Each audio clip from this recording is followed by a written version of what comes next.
YAHUWAH's calendar, how to keep a record. This video will help you to learn how to start keeping a record on YAHUWAH's calendar.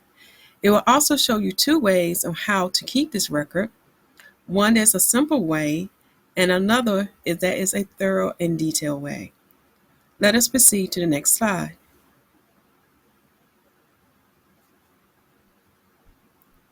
The new moon, an example. The reason why I'm showing this to you first, there has been a great misunderstanding what is a new moon. There is a video to give you a detailed information to confirm that the new moon is the first silver light that is witnessed from the earth and observes, and that we are to observe it in the heavens.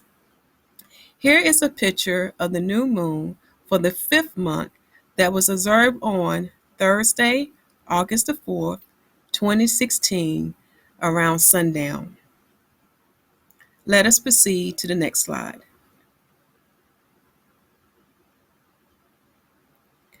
So here in this slide, once we have identified what is the correct new moon day, you will get a regular pocket-sized calendar.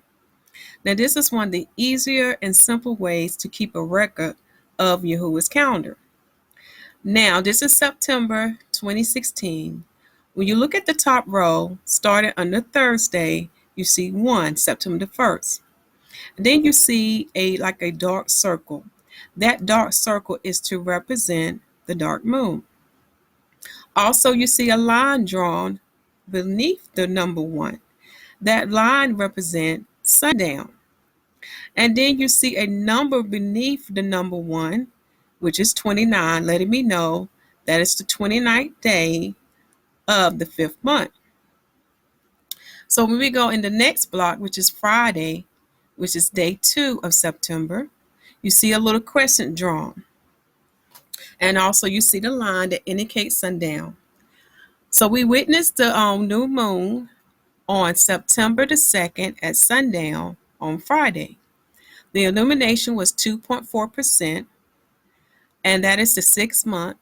So this is why you see me putting a number 1 under the number 2 behind the line that represents sundown.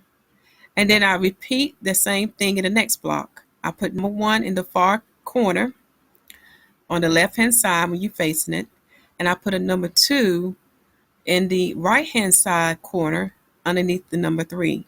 Now I did forget to draw my line to let me know that's sundown. And the reason is we draw a line is to let you know when the day begins and ends on YAHUWAH's calendar. Okay? I did forget to mention that the dark moon that you see on Thursday was drawn before the line. So I knew that the dark moon happened way before sundown. And this is why it's so important to know when the time of these quarter lunar moon phases occur. If it occurs before sundown or after sundown. So you will have the correct day on your Hebrew calendar for these 4 lunar moon phases. Okay, the 4 quarter moon phases. Now looking at the second row, you saw me, I draw an arrow from the 5th day of, I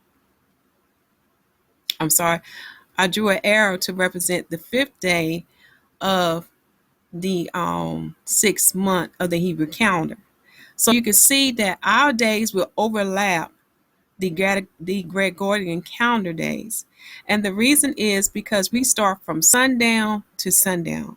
This is why it's so hard and very confusing to know when the Most High calendar days begin and end, and when his calendar begin and end for each month. This is why it is so important to write this down. Again, this is one of the most simple and easy way that you can do in your spare time. Just get any type of calendar. Pocket size are always good to have because they don't take up a lot of space, and you can keep your record from year to year and compare results. So what I did throughout the rest of the calendar, I numbered my days. I drew my line to represent sundown when it starts. I also drew my 4 quarter moon phases, Either it's going to be before the sundown line or after the sundown line to let me know what day that moon phase fall. For another example, when you look at September the 16th, the full moon falls after sundown, so it'll be on the 15th day of the 6th month of the Hebrew calendar. Now, these times are based on Arad Israel time, Israel Standard Time. So for me, I'm in America. So Israel is 7 hours ahead of me. For Central Standard Time, Israel would be 8 hours ahead of you. And then for Pacific Standard Time, Israel will be 10 hours ahead of you. So we will not always see the same thing at the same time every day. Location in the world is very important. So this is why we start with Israel, because everything begins with Israel. Let us go to the next slide. Now this is the rest of September 2016 calendar. As you can see, I number my Hebrew days on the Gregorian date. Again, you see a line drawn that represents that's when sundown occur. You'll also see the phases of the 4-quarter lunar moon phases, which is the full moon fell on September the 16th, but it happens after sundown, which is the 15th day of the Hebrew calendar month. The waning half moon falls on September the 23rd, but it's before sundown. And another thing to keep up is the summer solstice and the winter solstice, also this fall and spring equinox. Now for the month of September, we have the fall equinox. So those who have read not Josephus, those who have read Enoch, and even the Bible talks about the sun's circuit. The solar year lets us know when each season begin and end. Now, I do have a detailed video about this, so I recommend that you watch all the series that talks about YAHUWAH calendar to understand what I'm talking about now. But to keep this video short and simple, the fall equinox is when the length of daylight is almost equal to the length of night. And that day is the last day of the 6th month of the solar year. Also, it's the last day of summer. So on September 23rd would be the first day of fall and the first day of the solar 7th month. This is why it's important to track both, because then we can make sure that our lunar calendar starts in the correct season. So this is why we had to add a 13th month for the year of 2015 through 2016, because the lunar year cannot start before the solar year. It has to start after the spring equinox, or it has to start after the spring equinox day, okay? It cannot start before the spring equinox, okay? So this is why we have a 13th month. And the reason why we had a 13th month, because if you not do this in the 3 years and 5 years and 8 years, your first month of the lunar year would start later and later. And what I mean by that, it would start in the winter season and not in the spring season. So you will be out of season. But let's continue. So I also keep up with my equinox and my solstice to let me know when the seasons begin and end. It also helps me to know when the solar months begin and end. So on September the 22nd, the day that came after the solar solstice, my tongue getting twisted. The day that came after the summer solstice is the first day of spring, okay? First day of spring. And that fell on the 3rd month of the Hebrew calendar and the 16th day. So the first day of summer was on the 3rd month of the Hebrew calendar and the 16th day. So I would count from there to September the 22nd, and I got a total of 93 days. So this is how you can determine how many days are there for each season with dealing with the solar year. And there is a difference between the solar year and the lunar year. That's very important. So let us continue. So as you can see throughout the rest of the calendar, I finished numbering my days. Now I always start with 29 because the months vary. Sometimes it can be 29 days or 30 days for the moon to orbit around the earth. And we know it takes the moon at least a month to orbit around the earth. Now I found this method very easy and very simple. You can also write other things on this pocket calendar if there was a solar eclipse, because a solar eclipse can only occur on the dark moon day, and a lunar total eclipse or blood moon, or they call another one is like a pre-numbral eclipse, can only occur on a full moon day. So it's important to write that down because as the words say, those things are signed for us in the heavens. So let us go to the next slide. So this is a picture of a more detailed calendar. Now this is for people who are like me, who needs to see the whole picture and need to have it more detailed. I found this to be very helpful because it really showed me how the Most High calendar is fulfilling prophecy. This way also helped me to see why the 13th month was added, because as prophesied in the book of Jubilees, it said that the moon will come in 10 days too early.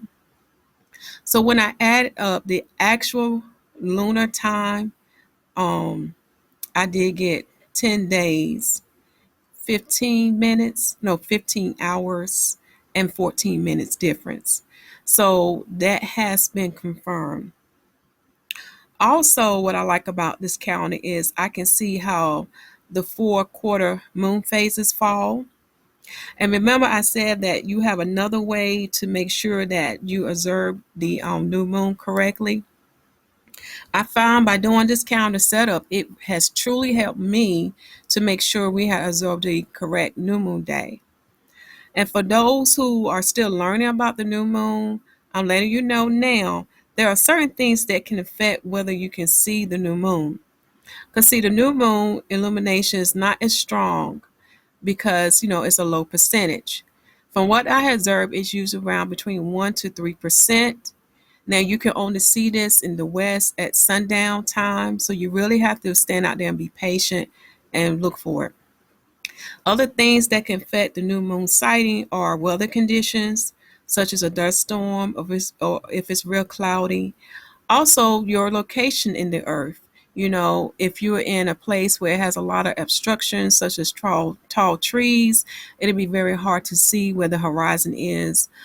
But if you're in an area where it's pretty much low, where the land is low, you can actually see the heavens better. Also, what I like about this format is that it helps me to keep up with my Sabbath days as well as my other holy days. And then I also write down the actual moon time from month to month, and that helps me to see that as well. Now, I also write down, like I said from the prior slide, I keep a record of the number of days in the solar year: spring, summer, fall, and winter season. And I also keep up with the lunar month as far as the first quarter, second quarter, third, and fourth quarter to see the number of days. And then at the end of the year, I can see the total number of days, because we know that the solar year can only be like 365 or 366. And the moon is right around 354 days or 355. Now, I know you see all my notes below. I write down when was the new moon, the waxing half moon, the full moon, the waning half moon, and the dark moon, when they are. Now, all these dates and times are based off of Arad Israel, because we know everything starts with Israel and ends with Israel. Now, I do want to mention this. There is a time that Israel can miss the new moon crescent for different reasons. So the West may be able to see it before the East. There has been times like that. And it's just fulfilling prophecy. Sometimes the moon would not show at her appointed time as she's supposed to. So this is why, again, it's important to learn about the 4-quarter moon phases and what week they are supposed to show of the lunar month and what day they can show of the lunar month.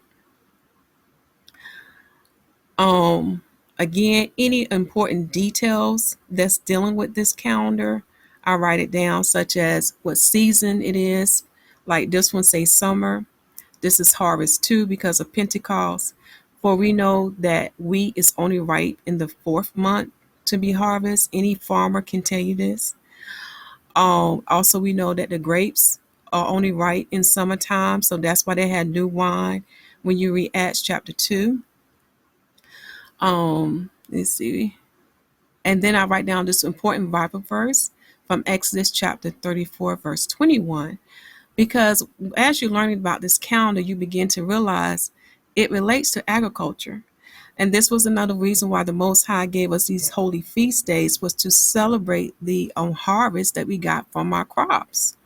It also relates to the holy divine message in relation to Yahuwah HaMashiach.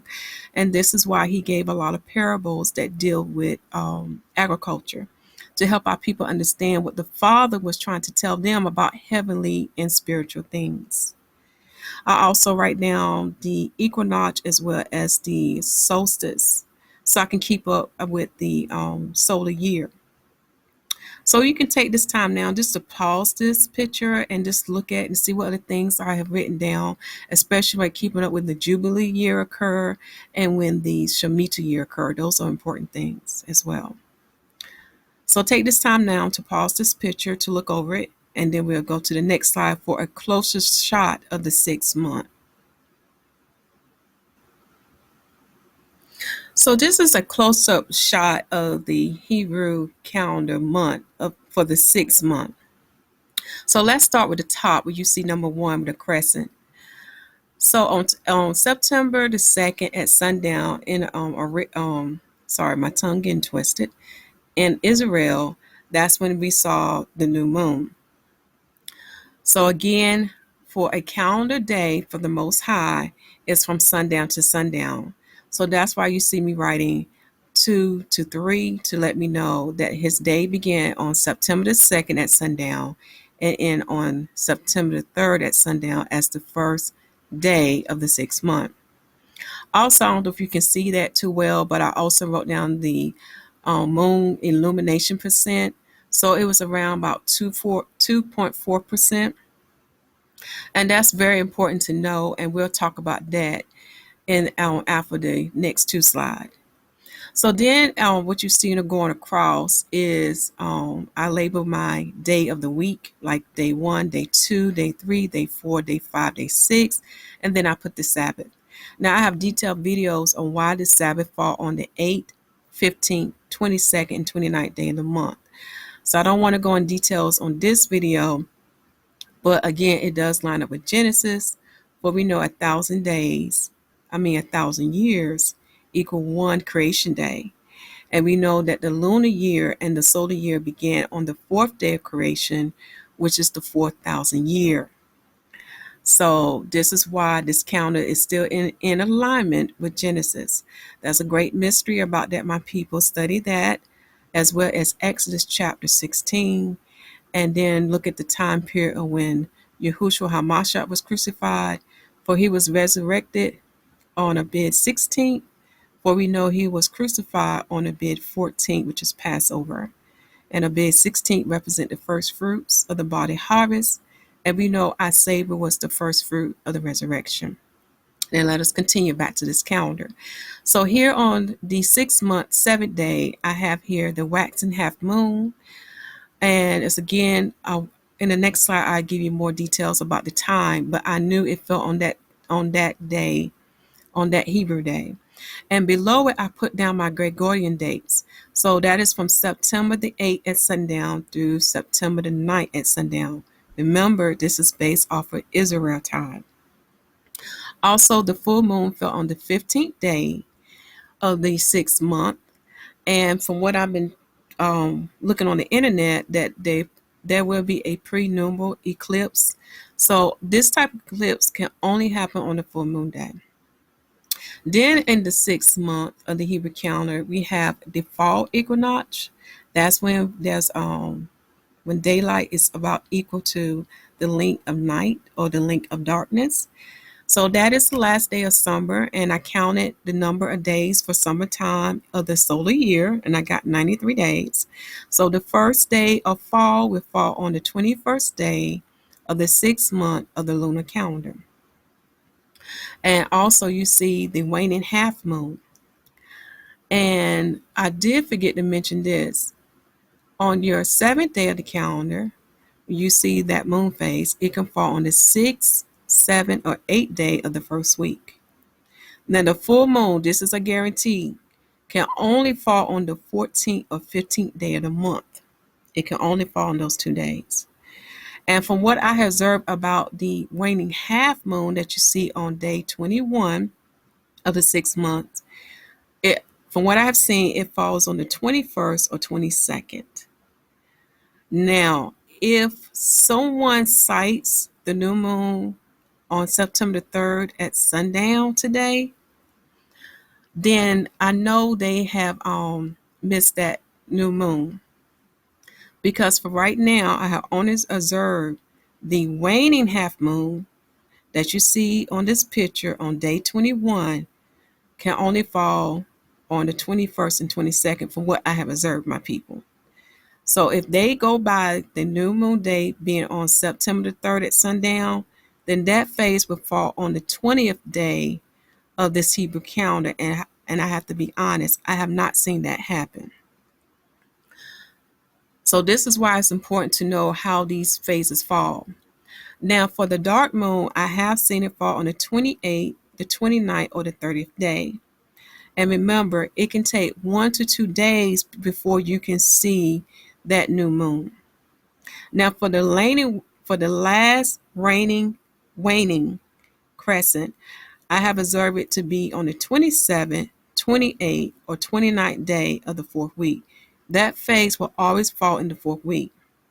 But the dark moon can fall in the 4th week or the last day of the lunar calendar. Then in my little extra space, I put a note about when my fall equinox is. I keep up the total days for that month. Again, I look at how many days for each lunar month and how many days for each quarter, and then figure out the grand total of days for that lunar year. And I do the same with the summer, with the sun year or solar year. I look at how many days for each season, like for spring, summer, fall, winter, and add those up as well. And I also start keeping with the actual lunar time, because that lets me know the actual days that the moon is behind the sun. So I start keeping up with that.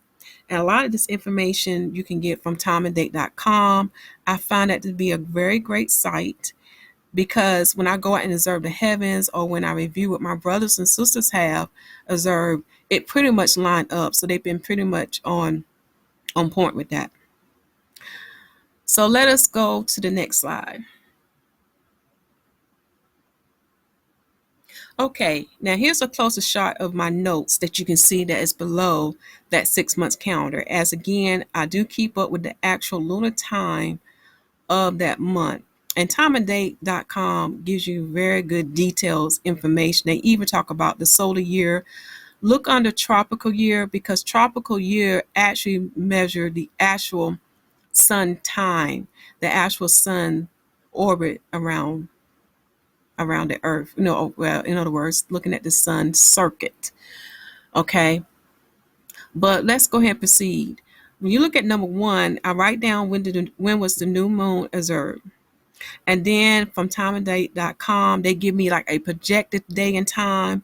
Again, this is very important, my people, that you go out in the heavens and observe this yourself to confirm that what the website is giving you is correct. Also, if you can't observe it, find brothers and sisters who are observing the heavens. If we all work together, we can make sure that the information is correct. So for the waning half moon, that is the first quarter, which basically is the first week of the lunar month. Okay, and that moon phase fell on September the 9th day at 2:48 p.m. Israel Standard Time on Friday. So that is before sundown. Okay, so that's very important. Because it's before sundown, I know my day range on the Gregorian calendar will be from the 8th day at sundown to the 9th day at sundown. So you begin to see how I'm able to plug in my moon phases on the calendar above. Let's go to the full moon. Now I know the full moon is the second quarter, so it falls in the second week of the lunar month. Okay, and it can only fall on the 14th or 15th day. So for this month, it fell on the 15th day. For the Gregorian date, it was September 16th at 10:05 p.m. Israel Standard Time on Friday night. So it came after sundown. So that day would go from the 16th of September sundown to September 17th at sundown. Now for my waning half moon, that's the third quarter. The Gentiles would call it the last quarter. But that would fall in your third week of the lunar month. Okay. And for this month, it fell on the 21st day of the 6th month. Now, the Gregorian date is September 23rd at 12:56 p.m. Israel Standard Time on Friday. So that is before sundown. And again, remember, it's very important to know when your sundown times are, because with each season it changes. So timeanddate.com also have a site where you can look at the different sundown times for Israel. But because it fell before sundown, my date range for the Gregorian calendar would be September the 22nd to September the 23rd. Okay. And then my dark moon, which is the fourth quarter. Now the Gentiles call the dark moon the new moon, but it's not, my people. And again, you can see why, because these moon phases have to line up. They have to fall on a certain day of the lunar week. If it does not, then you know you have not sighted your new moon. So the dark moon is actually the fourth quarter, my people. And for this month, it fell on the 29th day of the 6th month. The Gregorian date is October the 1st at 3:11 a.m. Okay, so on that day, it's before sundown. So my date range would be September the 30th to October the 1st. So do you see how, by knowing this information, how you can set your calendar up and use that format that you have seen the picture? Also, I was able to go back and add up my solar year days for spring, which is the first quarter, and I got 93 days. And then for the second quarter, which is summertime, I got 93 days. So far for my solar year, for those two seasons, I got a total of 186 days. Now for my lunar month, for right now, from the first month to the third month, I got a total of 88 days. And right now it's pending of how many days in my second quarter of the lunar year. Now for my actual time of the lunar year, from the first to the third month, I got 88 days, 1 hour and 15 minutes. So let us go to the next slide to learn more about the moon illumination and see how this can also help you with sighting the moon. So today is, my family, September the 3rd, which is Saturday of the year 2016 that I'm making this video. And I went to timeanddate.com to get the lunar percentage, with the moon illumination percent for Arad, Israel. So on September the 3rd, 2016, which is Saturday at 7:27 p.m. Israel Standard Time in Arad, Israel, their moon illumination percent is 5.2%.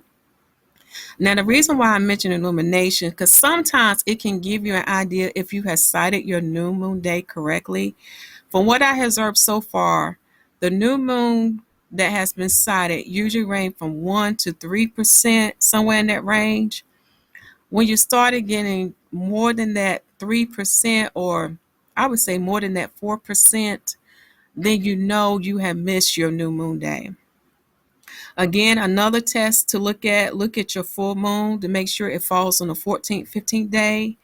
And then another backup is to look at your other moon phases, such as the waxing half moon and the waning half moon, and sometimes the dark moon, but especially the waxing half moon and the waning half moon, because they have to fall on a certain lunar week and a certain lunar day. So remember, the waxing half moon, which is a 50% before the full moon, will fall on the 6th, 7th, or 8th day. The full moon, which is 100% illuminated, will fall on the 14th or 15th day of the second week of the lunar week. And I forgot to mention that the waxing half moon will fall on the first week of the lunar week. Then the waning half moon, which is 50% illumination, will fall on the third week of the lunar week. And from what I have observed so far, it has only fell on the 21st or 22nd day. Now, your last waning crescent of the moon always would be in that fourth week on the 27th, 28th, or 29th day. Now, the dark moon would be on the fourth week of the lunar month or the last day of the lunar month. And that can fall on the 28th, 29th, or 30th day. And remember, after the dark moon, sometimes it can take 1 to 2 days to see that new moon, which is that first sliver of light from the earth. So again, this is a picture of their moon illumination for September 3rd at 7:27 p.m. Israel Standard Time. It's a waxing crescent of 5.2%. This is the second day of the 6th month of the Hebrew calendar. Okay, and the second day covers from September the 3rd to September the 4th. That's the second day. So if anyone cited that new moon, if anyone say that today is the new moon, they had mistakenly cited the wrong day. So let us work together as brothers and sisters in the body of YAHUWAH to get the correct days for his holy calendar. And again, if you have any questions or concerns, please leave your comments or check us out on Facebook. My name is Sister Yitia and my husband's name is Brother Yora. Sister Yitia is spelled Ytyyyah. Brother Yora is spelled Yorah. And we'd be happy to share any information or to answer any of your questions that you may have about Yahuwah's calendar.